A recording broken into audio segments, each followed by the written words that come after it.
krize ya mbere ikomeye yabaye mu itorero ry'abadivanisi umunsi wa karindwi. Krize ni iki? Iyo igihugu gihuye n'ikibazo cy'ubukungu, igihugu kigakoresha imbaraga zose kugira ngo icyo kibazo gikemuke, igihugu kikizirika umukanda, igihugu kikagabanya amafaranga cyatagaguzaga, igihugu kikagerageza ibyapfushwaga ubusa, intambara zose zishoboka igihugu kikazirwana, ariko bikanga, ubukene bugakomeza bukiyongera, bavuga yuko icyo gihugu kiri muri krize. Iyo itorero ryahuye n'ikigeragezo n'urugamba rukomeye, itorero rikicara rigakora ibishoboka byose kugira ngo ibyo bibazo bikemuke, inama zikaba, amasengesho agakorwa, abantu bakegerwa n'ibiki, ariko cya kibazo kikanga kigakomeza, icyo nicyo bita krize. Nagira mbabwire rero, krize ikomeye, ikintu gikomeye, urugamba rukomeye itorero ry'Imana ryarwanye, mbereka uburyo Satani n'uyu munsi wa none arimo gukoresha imbaraga. Kandi nagira mbabwire, n'ubu natwe twicaye ahangaha, buri muntu wese utarakira Kristo cyangwa uwamwakiriye ntamwemerere ngo ayobore umutima we, nawe afite krize. Igihe Imana yahagurutsaga Abisiraheli mu Egiputa ibajyana i Kanani, byari isomo ry'uburyo Imana izakura abantu mu byaha ibajyana mu gakiza. Kandi uburyo Imana yayoboye abo bantu nibwo buryo Imana yifuza kuyobora umunyabyaha uyu munsi. Ikintu nagira mbabwire rero gikomeye, mu Gutegeka kwa kabiri igice cya mbere umurongo wa 19, Mose yaganiriye n'Abisiraheli. Ndagira mbabwire ngo ikibazo gikomeye Abisiraheli bagize cyatumye bamara imyaka 40 bazerera. Iyo krize yatumye bazerera imyaka 40. Iyo krize nanone Satani yarayizanye kugira ngo tumare igihe kirekire dutegereje kugaruka kwa Yesu, ariko nanone iyo krize kuri buri muntu ku giti cye irahari, tuma buri muntu atihana ngo babarirwe kandi akizwe. Gutegeka kwa kabiri 1:19, nuko duhaguruka i Horebu turangiza bwa butayu bunini buteye ubwoba, ubwo mwabonaga duca mu nzira ijya mu gihugu cy'imisozi cy'Abamori, uko Uwiteka Imana yacu yadutegetse, tugera i Kadeshi Baruneya.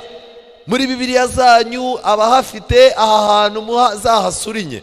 Abisiraheli bahahuriye n'urugamba rukomeye. Reka njye ikintu mbabwira, buri muntu wese urimo kuva mu Egiputa y'iyi si yerekeza i Kanani agomba guca Kadeshi Baruneya. Hari ahantu ugera ukagera mu kigeragezo ukabona cyakubanye Kadeshi Baruneya neza neza. 20, narababwiye nti mugeze ku gihugu cy'imisozi cy'Abamori, icyo Uwiteka Imana yacu iduha. Dore Uwiteka Imana yawe igushyize icyo gihugu imbere, zamuka ugihindure uko Uwiteka Imana y'abasokuruza wanyu yagutegetse. Ntutinye, ntukuke umutima. Amen. Ibintu bibiri biranga abantu bagiye kujya mu ijuru uyu munsi wa none: ntibakwiye gutinya, ariko ntibakwiye no gukuka iki? Umutima. Hari ibigeragezo birimo kuza, hari ibyago birimo kuza, hari uburwayi, hari inzara, hari ubukene n'ibindi. Ibyo bintu bigomba kubaho, ariko ntibikwiye gutuma uhagarika urugendo rwawe. Nahuye n'ikibazo muri no minsi, ubukene bwaraje, mbona gusenga ntago nabibasha. Rega burya hasenga abakire, ubukene bwaragukanze. Abantu bagiye kujya mu ijuru ni abantu batapfa gutinya ikintu icyo ari cyo cyose uretse icyaha. Icya kabiri, ni abantu batajya bakuka umutima, kuko bavuga ngo Yesu Kristo uko yarari ejo niko ari kandi niko azagira gute. Ubwo yabikoreye Aburahamu, Isaka na Yakobo, akabikorera Mose n'abandi bose, nanjye uyu munsi wa none abasha kubikora. Kandi Bibiliya irakomeza muri Luka 21 ikavuga ngo abantu bazagushwa igihumure no kwibwira ibyenda kugira gute. Reka njye ikintu mbabwira, iyi ndwara ya stress abakristo bamaze kurwara, ukumva ngo umupasiteri yishwe na stress, ukumva ngo umubwiriza stress niyo yamwishe, ukumva umuririmbyi, ukumva umuntu w'umurokore ngo yishwe na stress. Ntibiri mu mugambi w'Imana ko abana b'Imana barwara stress. Abana b'Imana ntibagomba gukuka umutima, ntibagomba guhahamutswa n'uko ibirayi byiyongeye. amafaranga. Ntibagomba guhahamutswa nuko amafaranga ibibazo byabaye. Ntibagomba guhahamutswa n'amakuru babonye kuri televiziyo. Ikindi kandi ntibakwiye guhahamutswa n'ubuhanuzi bwasohoye. Oya, muri Kristo Yesu ntidukuka umutima. Imana yabwiye Abisirayeli ko igihe cyose bazakuka umutima Satani azabona aho aca. Iyo watangiye kurwara ugakuka umutima, Satani akoherereza umumama akaza akakureba, mama kana umeze ute, ndumva rwose birushaho kuba bibi, ariko ko mbona kwa muganga bakuvura bikanga, kandi umaze kujya kwa muganga inshuro 3. Ibi bintu ko mbona bishobora kuba bikomeye, mama kana wagabanyije ibintu by'ikirokore nkakwereka umukecuru ugufasha. Agusanganye ubwoba, ariko aramutse agusanganye imbaraga akakubaza ati umeze gute, turaho turashima Imana, urumva bimeze gute, umva Imana yo mu ijuru nizaho byerekera, ntago yakujyana mu bapfumu. Kenshi na kenshi abakozi Satani yohereza abohereza ari uko abonye twakonoje kwiringira Imana. Uri umukobwa uraho, ubuzima bwagucanze, Satani yakongoreye yuko umaze kugira imyaka 30 uzapfa nta mugabo ubonye. Satani yakwibagije n'abakoze ubukwe bafite imyaka 40. Ni hahandi uzasanga umukobwa ni umukirisitu, narangiza umusore azamubaza atariko ko mbona ugiye gusazira mu rugo, wanyemeye nubwo ntari umudivaniste nkagutwara nkagukiza urubwa. Usanga umukobwa abaye kazumbature. Umukobwa abaye kazumbature nutajya ugira umutima nama ngo awugishe inama. Reka ngiki mbabwira, mbere yuko Imana itabara umugani w'aba bantu zibura 2, burya tuva mu masezerano y'Imana haburaga iminota 2 ngo Imana igire gute ihagere. Ngiki kibazo. Mose arangije arababwira ati ntutinye ntukuke umutima, ariko mubyumvise mwese mwigira hafi yanjye murambwira muti dutume abatasi batubanzirize. Ntiwari umugambi w'Imana ko Abisirayeli bohereza abatasi, ni tekinike zabo bihimbiye babitakiye Imana. Imana irabyemera, ariko murabizi ko abatasi babateje ikibazo. Hari igihe Imana ishaka kukuyobora mu buryo bwayo, wowe warangiza ukagira amakenga ukabwira Imana uti Imana oya ndumva byagenda gutya na gutya, ariko Imana kuko ari Imana ikavuga iti ntacyo bikora uko nguko. Ariko ni wowe witega imitego. Ibintu byinshi dukunda gushaka ko byatubaho dukoresheje ubwenge bwacu, akenshi nibyo bivamo imitego izatugerageza.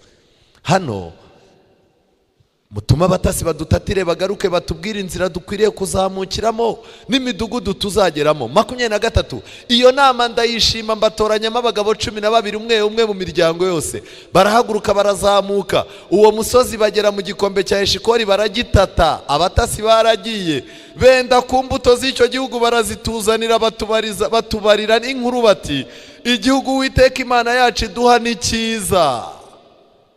Abatasi ikintu kibabaje, baragiye baratata ari 12 bikorera imbuto, ariko ngo babatasi mu kugaruka batwaye imbuto bamwe abatasi 10, Satani yabashizemo umutima w'ubwoba, arangije abamaramo ibyiringiro. Baturutse aho bagiye gutata bafite icyizere, bageze imbere y'abantu icyizere cyagabanutse. Dufite abantu bamaze igihe kirekire batata, ndetse batangiye bafashe no ku matunda y'Ikanani barayazana. Abo ni bande? Ababwiriza benshi Imana yabahaye amahirwe yo gutata, ndetse baragenda bagera i Kanani. Bamaze kugerayo batata ku mbuto zaho. Dufite abantu barimo kutubwira uko mu ijuru tuzarya, dufite abantu barimo kutubwira mu ijuru uko tuzagenda, dufite abaririmbyi batubwira uko tuzazamukana n'abamarayika. Umva, ariko abenshi ni abatasi 10. Kuba gutata iby'i Kanani ntuzatureyo ni igihombo. Dufite abantu bazi iby'ijuru pe, nibyo tuzarya ku giti cy'ubugingo. Ariko reka mbabwire, gutata i Kanani ni ikintu kimwe, ariko kuzajyayo guturayo ni ikindi. Aba abatasi 10 barahagurutse baca iteranira intege mu rwego rwo hejuru. Kandi n'uyu munsi wa none muri buri rwego rw'ubuzima Satani azashyiramo abatasi 10. mu itorero tugiye gukora amavuna, ariko imbara twakoreye amavuna aho ubushize ko twabatije abantu 3 twatanze amafaranga arenga 300,000, ubundi tuba dupfusha iki ubusa mwabiretse. Uwo ni umutasi mu batasi 10. Korari ikavuga iti tukora ibi nibi. Oya umva ngiye nkurikije igikorari cyacu ukuntu kiririmba nabi, mumbabarire rwo umva so kubaca intege, Imana imbabarire. Ubu mwe mubona muri abantu baririmba ko umva reka babwe igitaramo ni mukireke.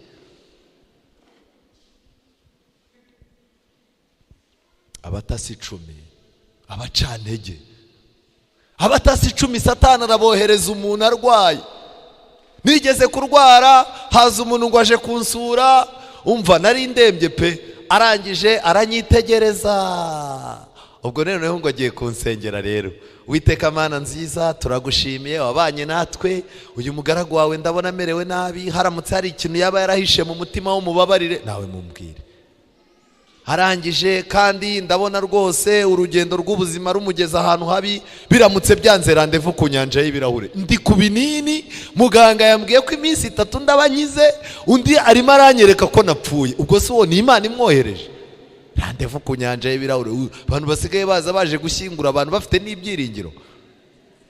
Abatasi 10. Pasiteri yaba kigera ku itorero barangiza bakamwegera, pastor ahantu ntuzahashobora, kanaka barahamwirukanye, kanaka barahamwirukanye, aha hantu we ntuzashobokana n'aba bantu baha. Batasi 10. Umubwiriza yamara kuhagera, ako kanya kihagera ataratangira kubwiriza, abantu bahangaha rero ubitondere, abantu baha n'abantu b'indyarya, buriya ni n'abagome. Umva abantu mbega natwe baratunaniye, ni ukubabona buzuye urusengero. Abatasi 10. Mwitoze kudaca abantu intege, ababyeyi mwitoze kongeramo abana banyu imbaraga.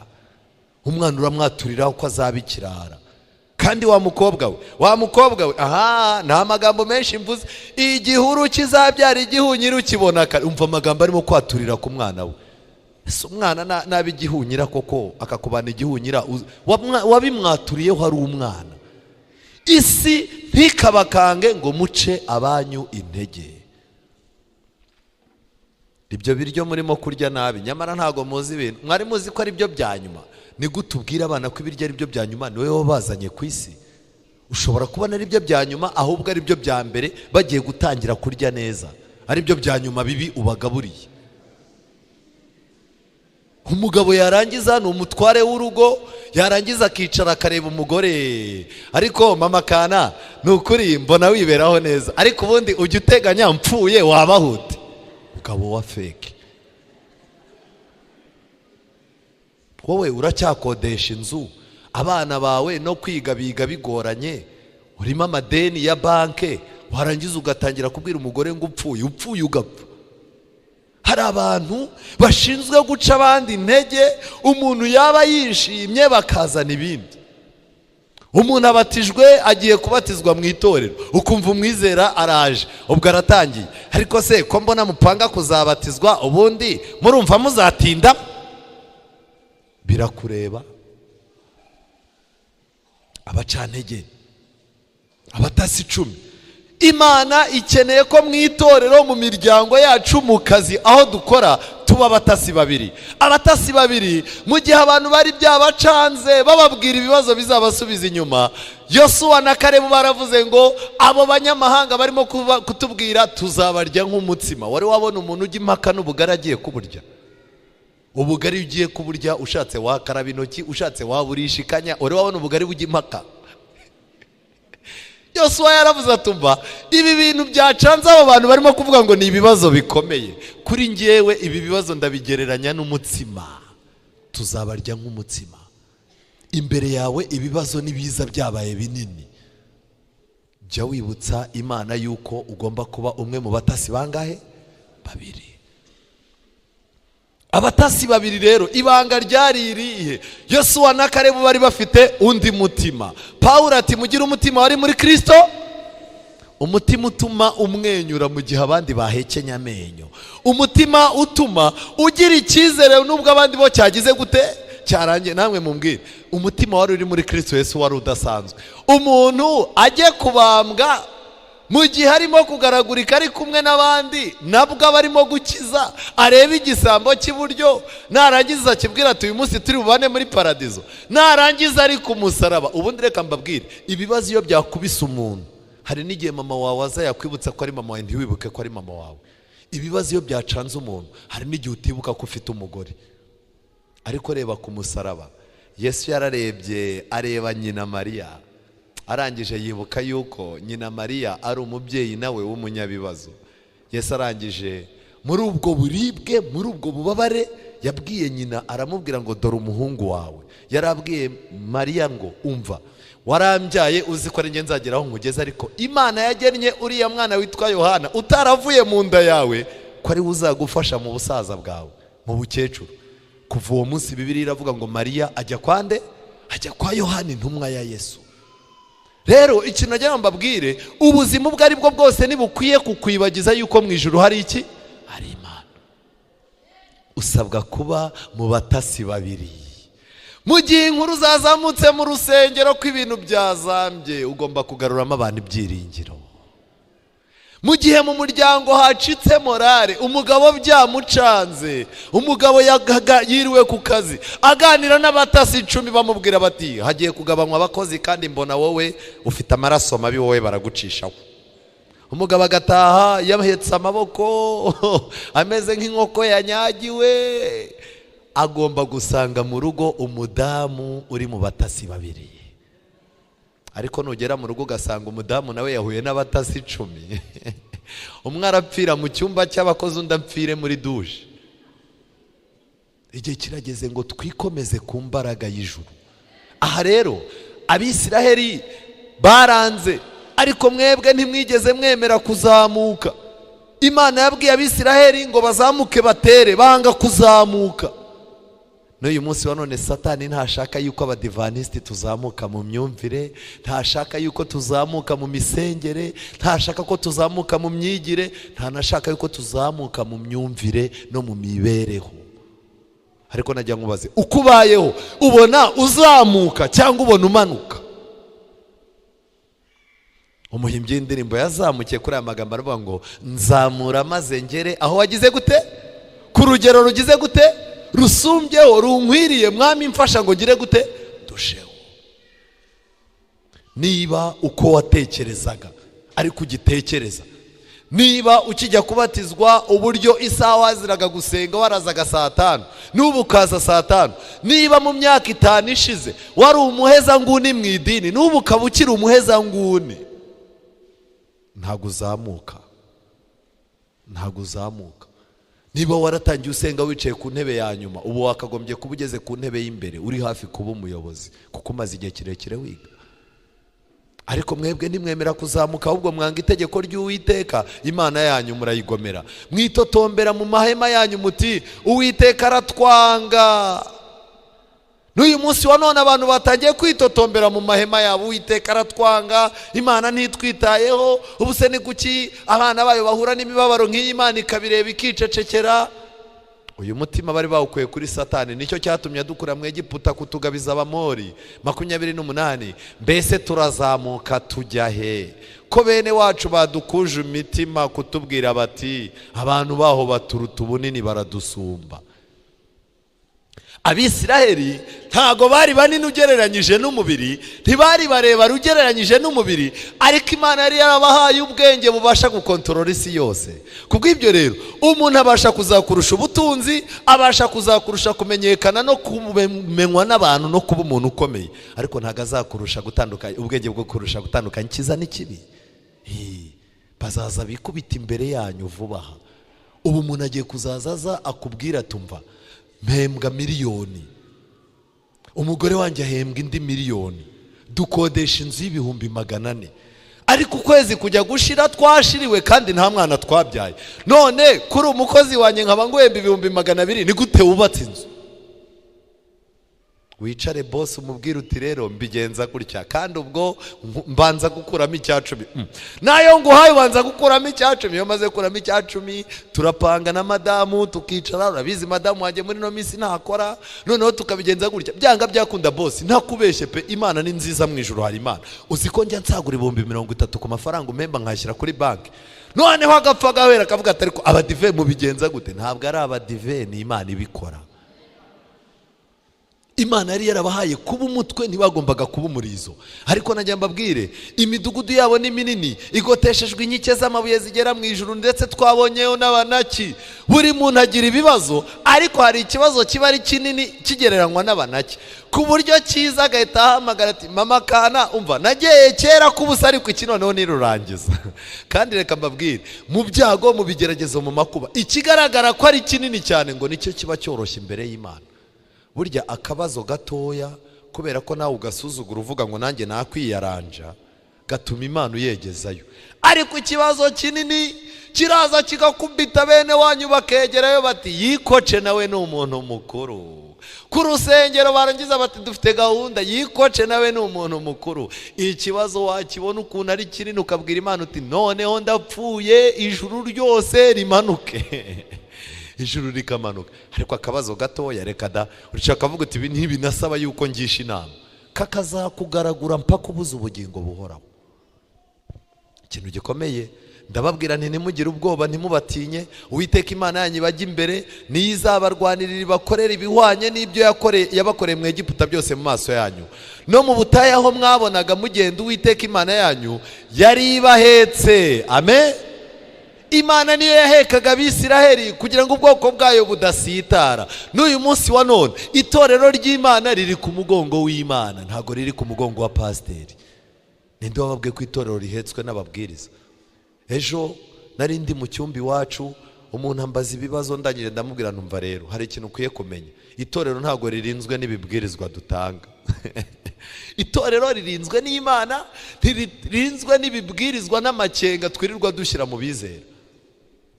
Imana yari ihetse Abisiraheli ku mugongo, bivuze ngo bagendaga bitotomba ariko bari mu mugongo w'iki? W'Imana. Reka mbaho urugero, umwana wawe iyo arize ukiri ku muhanda umukuramo. Usanga mama arimo gutaha afite ambaraje, umwana akazaza agira gutya amaguru, ariko mama akavuga ati ni hahandi ndaguheka mpaka mu rugo niho ngukuriramo. Nguko uko Imana itwaye abantu. Ubuzima buraducanga ubukene, ukivumbura uti njyewe ndeka nigendere. Imana iti hoya, ngomba kukugeza mu bwami bw'Imana.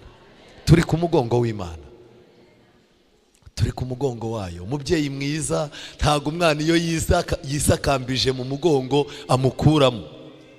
Ikintu gikomeye ahangaha, nkuko umugabo aheka umuhungu we mu rugendo mwagenze rwose mukageza aho mwagereye ino, Uwiteka niwe wari ubahetse. Maze ibyo ntibyatuma mwizera Uwiteka Imana yanyu yabagiraga imbere mu nzira kubashakira aho mubamba amahema. Imana yagendaga mbere bataragera ahantu, ikabanza ikareba ikamenya ngo aha hari za sikorupiyo, aha hari amazi mabi, aha hantu bahabaye bahakura indwara iyi. Imana ikabanza ikajya gushaka ikibanza, bwacya inkingi y'igicu igahaguruka, bakayikurikira, bagera ahandi Imana yarayinetse, inkingi y'igicu igahagararaho, bakahaba nta kibazo. Reka njye ikintu babwira, ubu ngubu uyu munsi wa none ubuzima turimo gucamo, mutagira ngo ni ubwenge bwacu, mutagira ngo ni ukuba tuzi umujyi, mutagira ngo ni uko twize amashuri menshi, mutagira ngo ni uko dufite iseta nziza ku isoko. Oya, ahubwo mu myaka yashize dukorana n'Imana, Imana yagiye mbere idushakira aho turi uyu munsi wa none. Kubw'ibyo rero njyewe Musoni simfite ikibazo cy'ejo, kubera ko uyu munsi aho ndi naho Imana yampangiye mu gihe cyashize, ubu Imana yaragira imiranteganyiriza indi minsi. Ntihazagira umuntu ugutera ubwoba bw'ahazaza. Imana igenda mbere. Amen. Igenda mbere. Imana igenda mbere. Kandi Abisiraheli iri ryagombaga kuba ibanga ryabo yuko nta buzima buzabacanga. Nyamara maze ibyo ntibyatuma mwizera Uwiteka Imana yanyu. Imana yabagiraga imbere mu nzira kubashakiraho mubamba amahema, igendera mu muriro nijoro ngo ibayobore inzira mucamo, ikagendera mu gicu ku manywa. Uwiteka yumva amagambo yanyu ararakara, ararahira ati ni ukuri nta n'umwe wo muri aba bantu b'iki gihe uzabona igihugu cyiza narahiye ko nzaha abasekuruza banyu, keretse Kalebu mwene Yefune, uwowe azakibona kandi nzamuha igihugu yanyuzemo, ngihe n'urubyaro rwe, kuko akurikira Uwiteka uko muyobora muri byose. Amen. Abantu bagiye kurokoka ni abantu bemerera Uwiteka akayobora muri byose. Ubu hari abantu bashaka ko Imana ibayobora ku rusengero ariko mu kazi ntihagere. Hari abashaka ko ibayobora mu kazi naha ariko mu ngo zabo ntihagere. Mwemerere Uwiteka abayobore muri byose. Rero Uwiteka yarandakariye ku bwanyu, uwo ni Mose.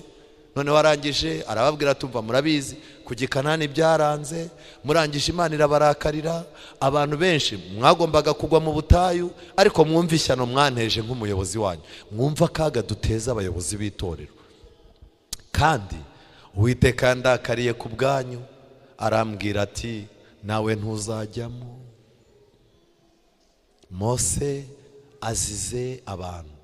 Ubu tuyoboye abantu babi, ku buryo uyobora korari ukazinduka ugakora ibishoboka byose, amafaranga, indirimbo, gucurangisha, kugira gute, ariko umuntu umunsi umwe akazicara akakureba akubwira ati wowe ufunze mu mutwe, ufite na shitani mubi cyane. Iyi korari impamvu idatera imbere, kandi korari yateye imbere, ibi bintu byose bizakujya ku mutwe, nuko ukubona ugenda umva Imana yo mu ijuru nkorera izaguhane ku mugaragaro, kandi uwo muntu ni wa wundi udafite icyo amaze. Icyo gihe rero iyo uri umunyantege nke wihita uvuga utumva rero mfite urugo rwanjye ntago muntunze, musigarane korari yanyu mwirwarize, ndashaka amahoro. Ubu turabafite n'abakuru b'itorero, yicara umwizera akamucanga mu gihande, yarangiza akagura pastor mbabarira ndashaka kuruhuka umwaka utaha. Mbabarira pastor atariko ni icyo kibazo wagize? Oya nta kibazo nagize pastor, ariko nshaka kuruhuka. Ejo hatazagira umudamu nkurira iryinyo pastor hano, nshaka kuruhuka. Ariko se harya mbabaza, kwicara ibintu bigapfa ureba niko kuruhuka? Gusezera korari, indirimbo ikazazipfa ubareba imbere saa 5, indirimbo yapfa bakongera bakayizurira mu yindi, niko kuruhuka? Keretse uramutse uri umugome, nta muntu waruhurwa nuko ibintu mu nzu y'Imana birimo kuzamba. Mose arangije arababwira ati Yosuwa mwene Nuni uhagararira imbere yawe kugufasha, niwe uzajyamo umuhumurize, kuko ari uzagihesha Abisirayeli gakondo. Kandi abana banyu bato, babandi mwavuze ko bazaba iminyago n'ibitambambuga byanyu bitazi muri iki gihe gutandukanya ibyiza n'ibibi, nibo bazakijyamo, nibo nzajya bagihindure. Kubera yuko barengeye umubiri, bavuga ngo bararengera abana babo. Imana abana nibizaha igihugu. Reka njye ikintu mbabwira, ubu mwebwe murimo murava mu Mana, murimo murava mu nzu y'Imana, ngo mwagiye gushaka umugati wa kibwa. Reka mbabwire, ibintu byose murimo kuvunikira, stress iraje ibamare, abana banyu nibo bazabirya. Ubu mwaretse gusenga, amateraniro ntimuyazamo, amakorari mwayacitsemo ku rusengero, ntawe ugishaka inshingano. Buri wese arakubwira ati ubu ngewe ndimo ndarwana ku bana banjye, ejo batazagira ikibazo. Nibyo, ibyo wari ukwiye kubikora, ariko na bya bindi ntubireke. Aba bana banyu mufitiye ubwoba ko batazabaho neza, Imana izababeshaho neza, ariko mwe mwaciyeho. Nta kintu ushobora guteganya udafite Imana ngo ukigereho. Aya magambo arakomeye, ariko mwebweho nimuhindukire mujye mu butayu. Imana ibwiye Abisiraheli aya magambo, bayabwiwe habura urugendo rw'umunsi umwe ngo bahite bagera mu gihugu cy'isezerano. Babwirwa guhindukira, mbega gukererwa. Muce mu nzira ijya ku nyanja itukura. Maze muransubiza muti twacumuye ku Uwiteka, turazamuka turwane dukora ibyo Uwiteka Imana yacu yadutegetse byose. Nuko mwese muringaniza intwaro zanyu, mugambirira kuzamuka uwo musozi nkaho byoroshye. Uwiteka arambwira ati babwira uti ntimuzamuke. Imana yabwiye abantu ngo bazamuke, baranga. Imana irababwiye ngo noneho nimuhindukire muca, barangije bati noneho turazamutse. Ariko murumva ikibazo, abantu barwaye amatwi. Uyu munsi wa none Imana irimo irereka abantu itorero ryayo ngo basome ibyanditswe byera, nta mwanya bafite. Igihe Imana izashyiraho iherezo ivuze ngo birarangiye, abanyamadini nibwo bazaba bumvise ngo biratangiye. Tujye twumva Imana neza nshuti. rero iki cyari ikibazo. Ndababwira ntimwabyumvira, ahubwo mwanga itegeko ry'Uwiteka, muramugomera, muzamukana agasuzugura uwo musozi. Abamori bawutuyeho babasanganiza kubatera, barabanesha umuhashya. Nk'uko inzuki ziruka abantu babohereza i Seyiri, bibageza i Horuma. Muragaruka muririra imbere y'Uwiteka, ariko we ntiyabitaho ngo abatege amatwi. Nuko mumara igihe kirekire i Kadeshi. Namwe muzi icyo gihe uko cyagize gute? Cyanganye. Bamaze igihe bazenguruka bakaza bagasubira muri Egiputa, hafi ya Egiputa neza. Bahagera bakazenguruka, bakongera bakaza, bakongera bakagera hafi y'igihugu cy'isezerano, bagasubira inyuma bakagenda. Tumaze igihe kirekire tuzerera kubwo kutemerera Imana. Urugendo rwatubanye rurerure, urugendo rwo kwihana rwatubanye rurerure, kuko twihana mu buryo Imana idashaka. Urugendo rwo gukizwa rwatubanye rurerure, kuko dushaka gukizwa uko abantu babishaka, ntidushaka gukizwa uko Imana ibishaka. Imana yitegereza abo bantu, Imana ireba urwo ruzerero. Ariko kuko Imana ari umutunzi w'imbabazi, haleluya. Gutegeka kwa kabiri igice cya 2 umurongo wa 1. Maze turahindukira tujya mu butayu, duca mu nzira ijya ku nyanja itukura uko Uwiteka yadutegetse. Tuzenguruka umusozi wa Seyiri igihe kirekire. Ufite Seyiri yawe, umaze igihe kirekire uzenguruka. Ufite ubusambanyi bwakuruhije, ufite ubugome bwakuruhije, ufite amoko uhora uzenguruka, ufite inarijye yawe uhora uzenguruka, yaba mu itorero, yaba muri korari, yaba mu rugo iwawe nta muntu ujya ugukoraho, uhora uzenguruka. Ufite intege nke zawe uhora uzengurukaho, ufite ubukene bwakubanye akarande, ufite uburwayi bwawe bwakubanye Seyiri, ufite ibibazo byakurenze, ufite icyaha wahishe mu mutima uhora uzenguruka. Imana kuko ari umutunzi w'imbabazi, Uwiteka arambwira ati igihe mwazengurukiye uyu musozi kirahagije, nimucyamike mugende mwerekeye Kasikasi. Amen. Inzira irabonetse. Umva, Imana muri uyu mugoroba irimo iravuga ngo igihe wazengurukiye kirahagije, cyamika uci Kasikasi, niwe inzira yawe iri. Ikasikasi ca muri Kristo Yesu. Igihe wazengurukiye kirahagije, igihe wikorereye ibibazo byawe kirahagije. Uyu mugoroba bishyire mu biganza bya Kristo. Rero Ellen White yanditse ngo iki?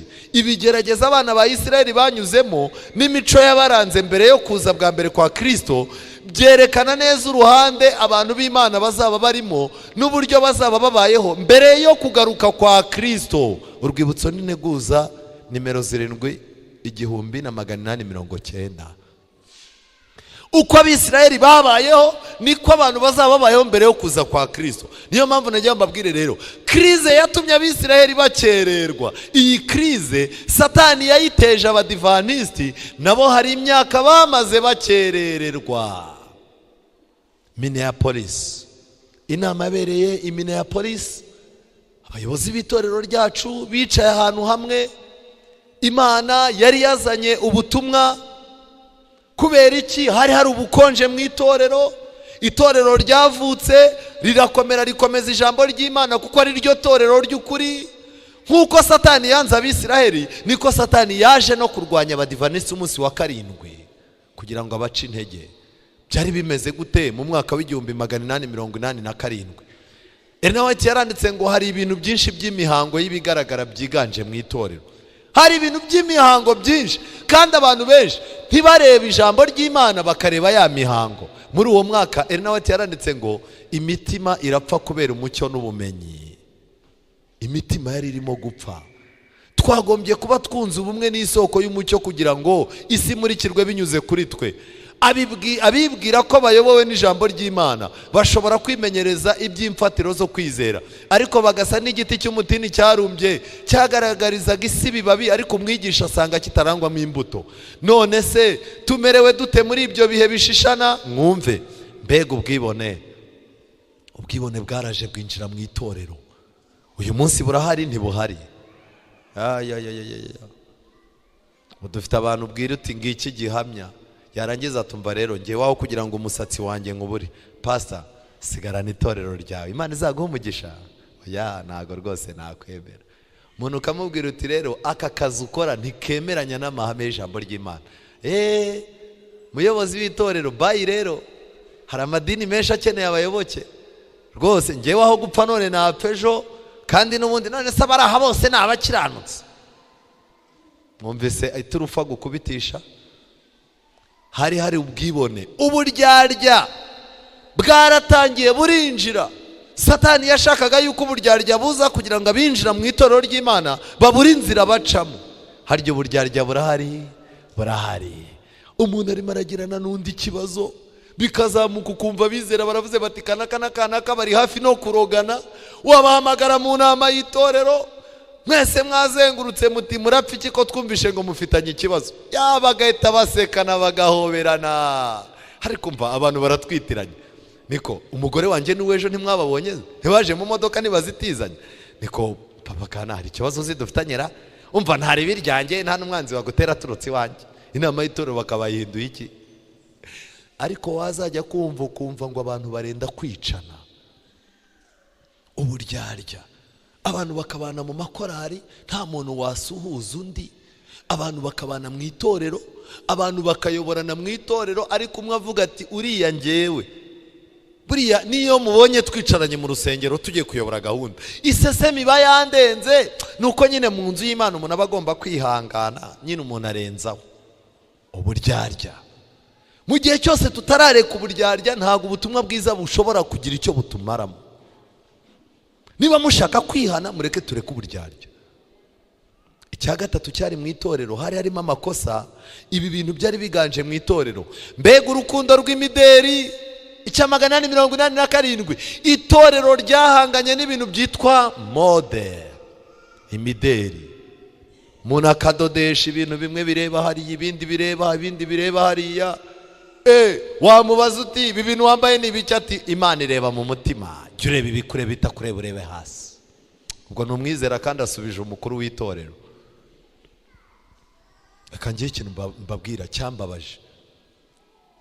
Ikintu cyambabaje, imyenda abagore bambara, buri mwenda wose ufite izina, ariko hari imyenda abagabo bambara itagira iki? Itagira izina. Kandi kibabaje, umwenda wadutse hanze, umumama wambaye bwa mbere mu rusengero bamwita umusitari, ni umuniga, ari umuniga rwose. Ubu rero ngo mu rusengero tugira abantu bafite amafaranga batazi kuyambaramo, tukagira n'abadafite amafaranga ariko bazi kwambara. Mode. Kugeza ubwo umuntu aza kuririmba, aza ku ruhimbi, aza mu rusengero yambaye imyenda bajyana mu nzu zibyinirwamo, kandi ntaninjira afite ikimwaro, byibuze ngo yinjire ubona afite isoni, uvuga uti nta wundi mwenda agira n'uyu nguyu reka tumwihangane. Ahubwo akaza yereka bizera yuko ari we ugomba kureberwaho, akandagira nta n'isoni rwose. Kagiye ikintu mbabwira, abantu imitima yanyu yatwawe n'imyenda, kugeza ubwo umwambaro wo gukiranuka muwutesha agaciro ngo murarengera imibiri yanyu. Icyago cy'ibisebe kizabanziriza ku mibiri yanyu. Aha rero hari urukundo rw'imideri n'ibinezeza no kwifuza imyanya yo hejuru. Abantu bose barwaniraga kuyobora. Buriya imvururu ziba mu itorero, imvururu ziba mu makorari. Buriya i Kigali tugira umugisha, mu cyaro famiye imwe irayobora, yazavaho abizera bamwe bakaba barahunze, iyindi famiye yazajya kuyobora, abandi bakayoboka, ku buryo umuntu iyo ashaka kuzayobora itorero, kuba umukuru w'itorero mukuru, aturuka mu kwa gatanu asura abizera urugo ku rundi, ababwira ati rero murabona ukuntu batuveteje, use murabona urusengero ntarangira iheruka, umva n'uyu mupasiteri bamushyize muri gahunda nawe yaragiye, ubu mubona amateraniro yakiryoha, mu gitondo akazinduka mu materaniro nta wundi muntu uhari, yarangiza ati bantu b'Imana twige ubuhanuzi, akigisha ibintu bitaba abantu bati ibintu ko tutabyumva, ati barabaroze nyine nimuzinduka. Ariko uwama iyi systeme abantu bashaka ubuyobozi bakoresha ni systeme yitwa Abusalomu. Systeme ya Abusalomu, iyo ushaka kuyobora urazinduka mu gitondo, abakuru b'itorero baba badahari, ugatuvuga utari kwa abakuru b'itorero bayigikondo bamara iki? Nuko babona baparitse amamodoka ku isabato, ubu se babamariye iki? abizera agatavuga ati waduha uyu nawe ngo azamuka abewe, twaba tugize umugisha. Muri korari agacunga, mwarimu yabuze, yarangiza tayigisha indirimbo, murumva bitaryoshye. ubundi mva wenda mwarimu afite icyo amaze, ariko vraiment nta n'ikintu atumariye. Kandi reka ngire ikintu mbabwira, abantu barashaka ibyubahiro no mu nzu y'Imana. Ahantu hose abantu barashaka ibyubahiro.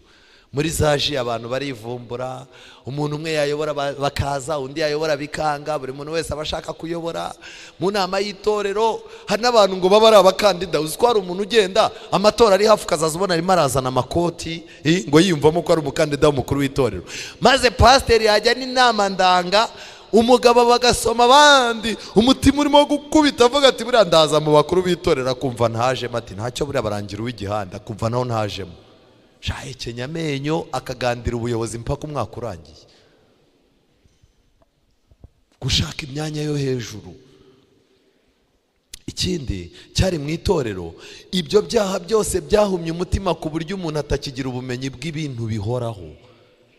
Iyi krize twari turimo rero yagombaga gukemurwa n'ibyanditswe byera. Ellen White n'umugabo we batangiye kwandika ibitabo basobanura Bibiliya kugira ngo abantu muri iyo krize bayikurwemo n'ibyanditswe. Ariko hari ikindi Imana yagombaga gukora. Mu mwaka w'888 mu kwezi kwa 4 kwa 11 ku itariki ya 4, Imana noneho yemeje ko agomba kuba inteko rusange. Itorero rikaza rigahurira hamwe bagakora inama. Mu bintu bagombaga kuganira rero, bagombaga kuganiramo icyambere, kwiga iby'ubuyobozi n'imikoranire. Hari abantu bari batangiye kuvuga ngo mu itorero umuntu ajya akora icyo agize gute, ikimujemo, umuntu akagenda. Hari hakeneye gahunda, kuko mu itorero hatabaye gahunda byatuzambana byose. Bari bakeneye rero nanone kuganira ku bigendanye n'iby'imyizerere y'iyobokamana, aho bagombaga kwiga ku nyandiko za Jones. Bagombaga gushyira inyigisho yo gutsindishirizwa n'ubuntu kubwo kwizera hamwe bakayumva. Noneho bamara kuyumva, iyi nyigisho ikaza igatuma mu itorero haboneka imbaraga n'ububyutse. Icya gatatu kandi bagombaga kuganira ku bihuha byari birimo kuvugwa muri Amerika by'uko itegeko ry'icyumweru rigiye gutangazwa. Noneho rero ngaba uko bari bicaye, aya mafoto muzayasanga kuri site y'Abadivanisi umunsi wa 7. Ariko nagiye mbabwire, tariki 19 z'ukwa 10 hari saa 8:30 nibwo uyu mugabo witwa Elliot Joseph Wagner, wari umufizician, umuvugabutumwa mukuru w'itorero, umwigisha, umwanditsi n'umuyobozi w'ikinyamakuru Sign of Time, yarimo asobanura imbere y'inteko nkuru iby'amategeko n'isano afitanye n'ubutumwa bwiza. Kenshi yibandaga ku gitabo cy'Abaroma. Aba bantu babiri bari bafite ubutumwa bwo kwihana, ubutumwa bwo gutsindishizwa n'ubuntu bwo kwizera, ubutumwa buvuga ko umuntu akizwa no kwizera, ariko kwa kwizera kugatuma imirimo igira gute, igaragara. Bari bafite ubutumwa bwerekana uburyo umuntu Imana imwemera, Imana ikamuhindura atabigizemo iki, uruhare. Ariko inyigisho yabo ntago yakiriwe. Uyu mugabo witwa Uriah Smith yari umuyobozi w'itorero, ntago yigeze yakira ibyo bintu. Uyu yari perezida, ndetse n'uyu mugabo witwa Daniel. Aba bagabo bakoresheje imbaraga zabo, ariko ntago bagigeze bishimira inyigisho z'abari abasore. Ariko habonetse abandi baburwanyije ku mugaragaro, bavugaga kuko kuri baragusobanukiye kuva mu ntangiriro y'itorero ryacu, kandi ibyo byari ukuri. Mu magambo kubw'ibyo ntibasobanukiwe n'impamvu iyo ngingo ifite agaciro kangana gatyo. Byongeye kandi batinyaga ko agaciro kari gahawe iyo ngingo kari gusibanganya amahame yari yitaweho kugeza icyo gihe. Abayobozi b'itorero baravuze atumva, izi nyigisho zo kwihana, izi nyigisho zituma abantu bakunda Imana, izi nyigisho zivuga ko abantu bakizwa no kwizera, bizatuma abantu n'imirimo yo mu idini bayihagarika. Abayobozi bagira ubwoba. Nuba abayobozi baracyafite icyo kibazo. Umuntu uramutse uvuze ngo hari umubwiriza uzaza yigishe gutsindishizwa n'ubuntu bwo kwizera, batavuga ati uwo muntu arayobya abantu, kandi ni inyigisho yo gufasha. Ariko Satani yayinjiyemo inyigisho ku buryo n'ababwiriza benshi ntibayisobanukiwe, bayijyamo bagacanga imitwe y'abantu. Rero ikintu gikomeye, ubu butumwa bwo gutsindishizwa n'ubuntu bwo kwizera bukomoka mu ijuru. Ellen White baramwegere batumva, ibi bintu ko byaducanze bimeze gute? Ellen White ahita aberurira urwibutso n'integuza ku ku itariki ya 3 z'ukwa 9 cya 889 yaravuze ngo ubu butumwa bwo gutsindishizwa n'ubuntu kubwo kwizera bukomoka mu ijuru, bufite ikirango cy'Imana kuko bufite imbuto yo kwera. Amen. Rero mukeneye umwanya wo kubana na Kristo ku giti cyanyu. Aba bagabo babiri bahuye n'ikibazo, bagize ishyaka ry'Imana ariko ritava mu bwenge. Dukwiye kubigiraho yuko kuba umuyobozi w'itorero ntago bigusaba kuba umuhezanguni. Ugomba guca bugufi ugasiga n'umwanya uzahererwamo inama. Kuba umubwiriza ntibivuze ngo nzi ibintu byose. Ngomba guca bugufi nkanamenya ko mwiteranira ahantu nzaza mba ndimo kwigisha hashobora kuba harimo abantu benshi banandusha ibyo nigisha, icyakora batarahawe amahirwe yo guhagararaho ngize gute aho mpagaze. Ujye wirinda kugira ishyaka ry'Imana ritava mu bwenge. Umuntu ukamubaza uti none kukubisa umuntu kandi uri umuyobozi w'itorero, ishyaka ry'Imana rirandya buriya n'iryinyo narikuramo. Yesu se ntiyakubisa abantu n'imikoba mu rusengero? Uzi gukubita ingumi yasengewe, gukubitwa ingumi yasengewe. Hari abantu bazanye kamere zabo batigeze bahinduka, usanga korari arashaka kuyitegekesha imbaraga, itorero yarigize akazuke, umurimo w'Imana yawugize uwe, ku buryo rwose umva yanagukubita, yanakubwira nabi, yanagucira mu maso kandi ngo arakorera Imana. Ishyaka ry'Imana ritava mu bwenge. Ellen White mu cya 892 yanditse igitabo cyiswe Kugana Yesu. Kwari ukugira ngo abantu bumve uburyo umuntu akeneye Kristo by'umwihariko n'uburyo umunyabyaha agomba gusanga Kristo. Kandi mu cya 896 yanditse igitabo cyitwa Yesu ni umunezero. Kandi mu cya 898 nibwo Ellen White yasoje kwandika igitabo cyitwa Uwifuzwa ibihe byose. Yari arimo gukura abantu ku mihango aberekeza kuri Kristo, uw'imihango ishushanya. Ariko uyu munsi wa none hari ikibazo gikomeye. Ellen White mu rwibutso n'integuza yaranditse ngo muzahura na bene data bazababwira bati ibyo bintu, inyigisho yo kwihana, gutsindishizwa n'ubuntu bwo kwizera, abantu bayise ibyo bintu, birahagarika umutima ku buryo bukabije. Mufite umurava mwinshi ntimuzashobora kugera ku gukiranuka kwa Kristo, kandi mukora byinshi kubw'ibyo mubwiriza amategeko. Itorero ryacu hari igihe cyageze ryigisha amategeko, ryibanda ku mategeko ariko igihe kirageze ngo amategeko agendane n'ubutumwa bwiza bwa Kristo. Ikintu Ellen White yanditse aya magambo antera ubwoba. Nk'ubwoko bw'Imana twabwirije amategeko cyane ku buryo twakakaye nk'imisozi y'i Gilibowa. Twabwirije amategeko, dukoresha ibibaraga byacu byose, umwanya wo gusenga turawubura, umwanya wo kubana n'Imana mu rwiherero turawubura. Umubwiriza yazi ibibwirizwa bye bikaba iby'amategeko gusa. Dukubitira abantu amategeko, twigisha abantu amategeko, duhatira abantu amategeko, kugeza no mu ngo zacu hari amategeko yo kunywa amazi ku buryo uyanywa ku ngufu. None abantu bacu barakakaye nk'imisozi y'i Gilibowa. Iriya misozi y'i Gilibowa ntijya igira ikime n'imvura, nta kime n'injoro, nta mvura igihakandagira. Abantu benshi, ababwiriza benshi turakakaye, abizera benshi barakakaye, kubera ko nta mwanya babonye wabo wo kwita kuri Kristo. Ibintu byose n'ibyo bakora mu idini babikora kugira ngo bereke abantu ko ari abantu b'Imana, kandi barabizi ko bafite icyuho. Niyo mpamvu umuririmbyi iyo babwiye uti korari yanyu tubaye tuyihagaritse icyumweru kubera ibi n'ibi bitagenze neza, yumva bamuciye akaboko ko kwizera. Ariko Ellen White arangije atugira inama ati tubwirize Kristo mu mategeko, ikibwirizwa cyacu kizaba ifunguro nyaryo ku mukumbi ufite isari w'umwami. Amen. Tubwirize Kristo hehe? Mu mategeko. Rero ikintu nagira mbabwire, reka tugereranye Minneapolis na Kadesh Barnea. Muri uyu mugoroba nicyo nashakaga. Icyambere, abari mu butayu, urukundo rw'Imana n'uburinzi bwayo ku bwoko bwayo barabukemangaga, ntibemeraga yuko Imana ibayoboye. Abari mu nama y'i Minneapolis ntago bizeye yuko ziriya mbaraga, ntibiringiye Imana yuko irinda umukumbi wayo. Bagize ubwoba ko ziriya nyigisho zazinjizwa mu bizera zikabaca intege. Icya kabiri, abantu bari mu butayu bapfobeje intumwa z'ukuri Yosuwa na Kalebu, barangije baha agaciro abatasi bangahe? 10. Minneapolis, muri iyo nama 2/3 by'abari barimo banze ubutumwa bwavugwaga nande? Na Jones na Wagona.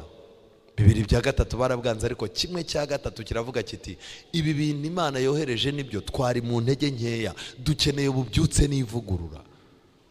Icya gatatu, abantu bapfobeje ubutumwa bw'ibyiringiro bwongera imbaraga bwo gutsinda.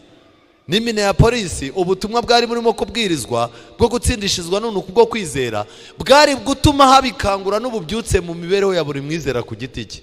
Ikintu cya kane kidasanzwe, Mose ari we umuhanuzi yegereye bariya abantu bo mu butayu, arangije babwira yuko ibyo abasore babiri Yosuwa na Kalebu barimo kuvuga ari bwo bushake bw'Imana.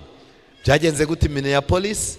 Elena White yarahagurutse nk'umuhanuzi kazi, arangije abwira abantu ati aba basore ubutumwa bahawe n'Imana yabubahaye, kandi bizaba byiza nitubwakira kuko buzazana ivugurura n'ihembura muri iri torero ryacu. Birasa ntibisa? Birasa. Icya gatanu, kuzerera imyaka 40 bakagaruka kuri duwane. Abisirayeli bazerera imyaka 40. Byagenze bite? Kuva mu 888 kugeza mu 1988 ejo bundi itorero ryabayeho ribwiriza rikoresha imbaraga, ariko nta bubyutse bwari buhari. Kuturuka mu 988 ubu butumwa bwaragarutse mu itorero, abizera batangira kwigishwa. Yewe no mu Rwanda murabyibuka, hahise haduka mu itorero ryacu inyigisho zibuza abantu inzoga. Muzi ko abantu banywaga inzoga, abantu bavuga amateraniro makuru bakanywa.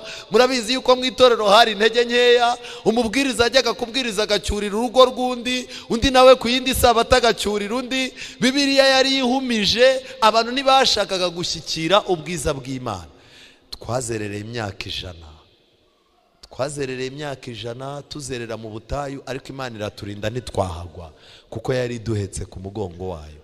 Iki ni igihe cyo kwakira ubutumwa bugutera kwihana, ubutumwa bubyutsa imbaraga yo kwiyegurira Imana muri wowe. Rero ikintu najya mbabwire ngiki, gutsindishizwa n'ubuntu no kwizera ni iki? Ni umurimo w'Imana uroha ubwiza bw'umuntu mu mukungugu. Icyubahiro cyawe kuba uri pasiteri, kuba ndi umubwiriza ukoresha amavuna abantu bakabatizwa, kuba umaze imyaka myinshi mu itorero, umva gutsindishizwa n'unuko kwizera ni inyigisho ifata ayo mapeti batwambitse. Kuba uri umumama ugira ijwi risenga ryiza, kuba utanga ibyo kurya ku barwayi bari kwa muganga, byose ni inyigisho ibiroha hasi kandi igakorera ikiremwa muntu ibyo we atashobora kwikorera.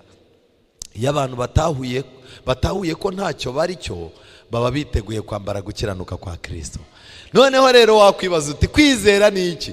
Ubu abantu basigaye bafite iturufu n'ikinyoma cyitwa kwizera. Uramubwira iby'Imana ishaka, tumva kwizera kurahagije. Kwizera ni iki? Ni icyangombwa Imana yashyizeho kugira ngo habe isezerano ry'imbabazi, atari ukuvuga ko muri ko hari icyatuma habaho imbabazi. Bivuze ngo kwizera gusa ntacyo kumaze. Kwizera kugira icyo kumara iyo ibyo wizeye bikomoka mu ijambo ry'Imana. Ushobora kuba rero umwizera muri indi dini, ibyo nibyo koko uri umwizera, ariko ikibazo iryo dini ibintu ryigisha ribikomora mu byanditswe byera. Nagira ngo mbabwire ikintu gikomeye. Elena White yaranditse ngo mu nsengero zacu zose habonekamo abizera bafashwe n'ubumuga bw'iby'umwuka. Abantu barabana n'ubumuga, niyo mpamvu ubwiriza abantu ntibumve, niyo mpamvu utanga amatangazo hano ukayasubiramo inshuro nyinshi. Abantu bafite ubumuga bw'iby'umwuka buzakizwa n'iki? Ijambo ry'Imana no gusenga. Niba muri uyu mugoroba ubizi ko ufite ubumuga mu gusoma, ufite ubumuga mu gusenga, usenga amasengesho ukayasinziriramo, ufite ubumuga mu kwihana, utazi n'uburyo ugomba kwihana, utazi n'uburyo ugomba kubabarirwa ngo wakire imbabazi, ibyo byose uzabikemurirwa no gushaka akanya ko kubana n'Imana. Rero ikintu nagira mbabwire gikomeye hano, abantu benshi muzumva abantu bagiye basohoka mu itorero ry'Abadiventiste bavuga ngo iryo torero hari abavuga ngo ryarayobye, dufite abagorozi bagiye basohoka, abantu benshi bakavuga ngo itorero ryanze umucyo. Ariko nagira mbabwire uyu mugoroba mu ntege amatwi kugaruka kw'iyi nyigisho kugeza yinjijwe mu mahame y'itorero. Twari dufite amahame 27, ariko mu myaka mikeya ishize twagize amahame 28, kugira ngo hatazagira uwitwaza yuko iri torero nta hame ryo gutsindishirizwa none kubwo kwizera tugize gute dufite. Byagenze gute? Abagize inteko y'umuryango w'abagabura bateraniye i Des Moines muri leta ya Iowa ku itariki ya 22 z'ukwa 10 mu 1924. Basabye mwene data Daniels gutegura inyandiko ikusanya ibyanditswe. Harya mbabaza, abagize umuryango w'abagabura ni bande? Inyigisho nyinshi zigishwa bavuga yuko abapasiteri banze ubutumwa. Harya mbabaze, mu 1924 ni bande bateguye yuko iyi nyigisho yagaruka? N'abapasiteri. Nabo bararebye babona mu mukumbi hari ikintu kiburamo. Abantu baraza gusenga, abantu bafite imbaraga ariko ni nkeya, abantu barasenga ariko ntibagezayo, abantu barasoma ariko ntibasobanukirwa, abantu barashaka Imana ariko ntibayikunze ku rugero bagomba kuyikundaho. Abapasiteri baregerana, bategura umugabo witwa Daniels, wari umuyobozi ukomeye n'umusomyi w'ibyanditswe. Baramubwira bati genda ukusanye ibyanditswe muri Bibiliya n'ibyanditswe mu nyandiko za Ellen White bivugana n'inyigisho yo gutsindishizwa n'ubuntu kubwo kwizera, ubishyire hamwe. Uyu mugabo yahise yandika igitabo yise Yesu Kristo gukiranuka kwacu. Inyigisho yaje ntago yaje. Noneho rero aya magambo ngiye gusoma ari mu gitabo cyitwa iby'abadivanisi umunsi wa 7 bizera page ya 7. Banditse ngo iki? Mu mwaka wa 2005 mu nama y'inteko rusange y'abadivantisi. Harya ubwo inteko rusange ni iki? General Conference. Cya kibazo cyavukiye muri General Conference, igisubizo cyacyo gitangire muri General Conference. Mu mwaka 2005 mu nama y'inteko rusange y'abadivantisi umunsi wa 7 yabereye mu mujyi wa St. Louis ho muri leta zunze ubumwe za Amerika, muri leta ya Missouri. Hatowe irindi hame shingiro ryo gutsindishirizwa n'ubuntu kubwo kwizera, rihabwa inyito yitwa imibereho y'agakiza. Kubera iki ryahawe inyito yitwa imibereho y'agakiza? Ni ukubera ko mu madini y'abapentikoti bari bafite inyigisho bise gutsindishizwa n'ubuntu kubwo kwizera, irimo kubona imisaraba, irimo kuririra ibyaha byawe ukabiririra iminsi runaka, irimo kubana n'Imana kugeza Imana ije abamarayika bakakwibyukiriza bakakwihera amasezerano. Itorero risanga ritafata iyo nyito. Mu itorero ryacu hari harimo abantu bamaze kuvangirwa nabo bafashe iyo myizerere yo mu bapentikoti. Twari dufite abagorozi nabo bavuga iyi nyigisho ariko bakayivuga mu bundi buryo. Rero ihame ryo gutsindishizwa n'ubuntu kubwo kwizera ryinjijwe mu mahame y'itorero kandi rirangije rihabwa inyito yitwa imibereho y'agakiza.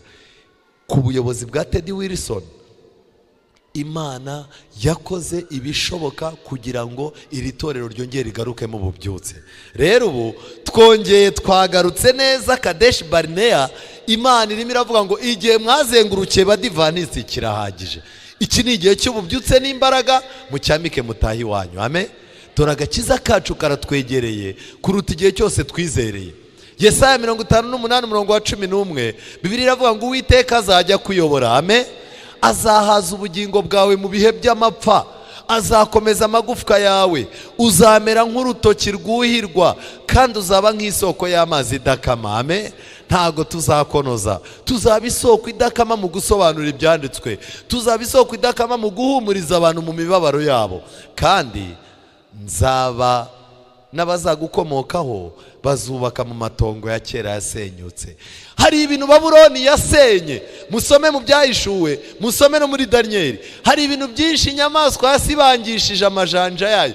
Hari ibintu byiza byahozeho kera bitakibaho. Roma pagani yakuyeho na Roma nkiristu y'ubupapa ibimaraho. Hari ibintu amadini yaje aje gusenya, arabisenya kandi Imana yabishakaga.